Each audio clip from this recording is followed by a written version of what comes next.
Drama serial कभी मैं कभी तुम की आने वाली एपिसोड के बारे में बात करेंगे, जहां पर शर्जीना को हर तरह से हर चीज़ प्रोवाइड कर रहा होता है। मुस्तफ़ा उसका बहुत ख्याल रखता है, खाने पीने का, आने जाने का, उसकी नींद का, उसकी डाइट का, उसके टैबलेट्स का, मेडिसिन वगैरह का, हर चीज़ का तो ख्याल रखता है। शर्जीना को ये गिला होता है कि वो उसके बेबी के बारे में तो कभी नहीं पूछता, अपने बेबी के बारे में सिर्फ और सिर्फ बस ख्याल करता है।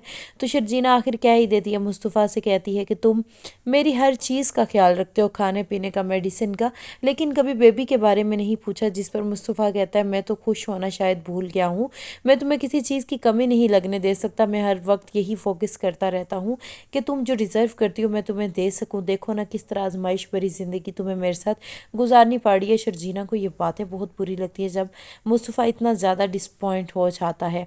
अब मुस्तफ़ा के पास जो गेमिंग आइडियाज़ होते हैं वो तो बहुत ही ज़्यादा ब्रिलियंट होते हैं, और उसकी वजह से तो जोसेफ भी इतना आगे जा चुका होता है। जोसेफ उसे चीट करके आगे पहुंच जाता है, लेकिन उसको उसकी कदर करने वाले और भी बहुत से लोग मिल जाएंगे।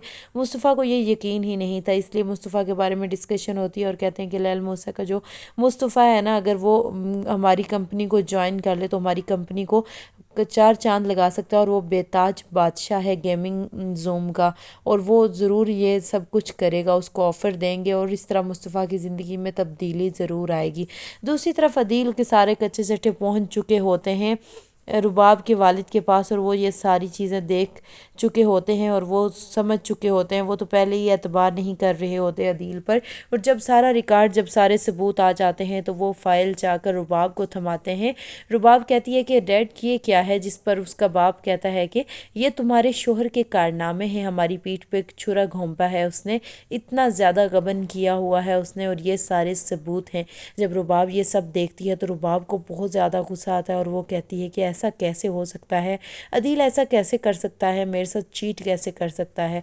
अब अदील बहुत ही बुरी तरह फंसने जा रहा होता है। अदील तो सोचता है कि शायद माँ बाप उसके साथ शिफ्ट हो जाएंगे। वो अपनी माँ से आके गले मिलता है और अपने ही घर के सौदे कर रहा होता है, डील करके आ जाता है अपने वालिद के पास, बड़े तहम्मुल से और बड़े तरीके से बैठता है कि शायद उसका वालिद बिल्कुल नहीं बोलेगा इस तरह घर बेचने पर।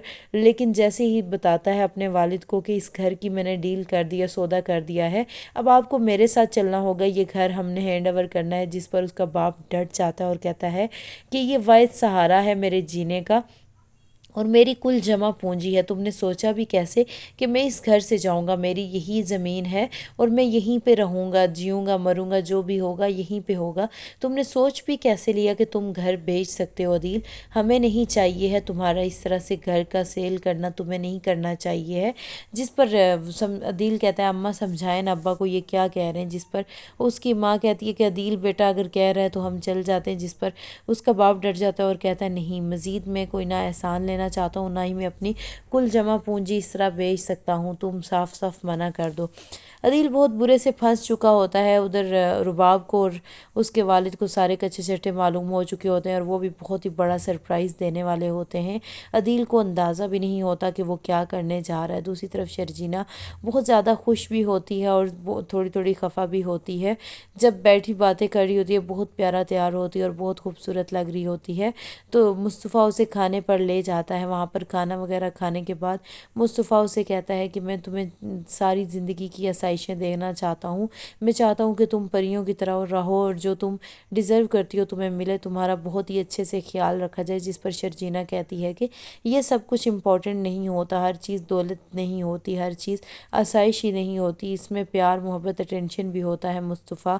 लेकिन मुस्तफ़ा तो जैसे भूल ही चुका होता है प्यार मोहब्बत को, क्योंकि उसके साथ जो जो लोगों ने किया होता है, जो अपने माँ बाप ने किया होता है, जो अपने ही भाई ने किया होता है, खून के रिश्ते भी कैसे सफ़ेद हो गए मुस्तफ़ा सोच नहीं सकता था, और मुस्तफ़ा ये चीज़ें भुला नहीं पाता। और फिर जोसेफ ने जो कुछ किया, जिस तरह उसके सारे आइडियाज़ लेकर अपना नाम कमा लिया और उसको फायर भी कर दिया, और अब मुस्तफ़ा बेचैन भी होता है और बिल्कुल टूट चुका होता है। वो दिन रात मेहनत करके, स्ट्रगल करके कुछ करना चाहता है शर्जीना के लिए, शर्जीना के लिए बहुत ही अच्छा सोचता है। शर्जीना को बहुत दुख होता है, मुस्तफ़ा ना तो प्यार भरी बात करता है और اور نہ ہی اس کی طرف توجہ دیتا ہے اتنی زیادہ، اور اس بات پہ شرجینا صاف صاف کہتی ہے کہ دیکھو مصطفیٰ، مجھے تمہاری اٹینشنس چاہیے ہیں، تمہاری محبت چاہیے ہے، مجھے اور کچھ نہیں چاہیے، تم یہ سب نہ بھی کرو تو چلے گا، لیکن اگر تم پیار محبت سے پیش نہیں آؤ گے، اگر مجھے اس طرح سے میرا جیسے پہلے خیال کرتے تھے ایسے نہیں کرو گے تو کیسے چلے گا۔ مصطفیٰ بھی پریشان تو ہو جاتا ہے، سوچ رہا ہوتا ہے کہ واقعی اس کے ساتھ بہت ہی غلط کر رہا ہے، لیکن مصطفیٰ کے بس کی بات نہیں ہوتی، وہ کسی پہ اعتبار نہیں کر پا رہا ہوتا، اتنی محنت کے بعد بھی اسے لوزر کہا جاتا ہے تو اسے بہت برا لگتا ہے۔ مزید ریویوز کے لیے آپ ہمارے چینل کو ضرور سبسکرائب کیجیے گا، اپنی رائے سے بھی کمنٹ سیکشن میں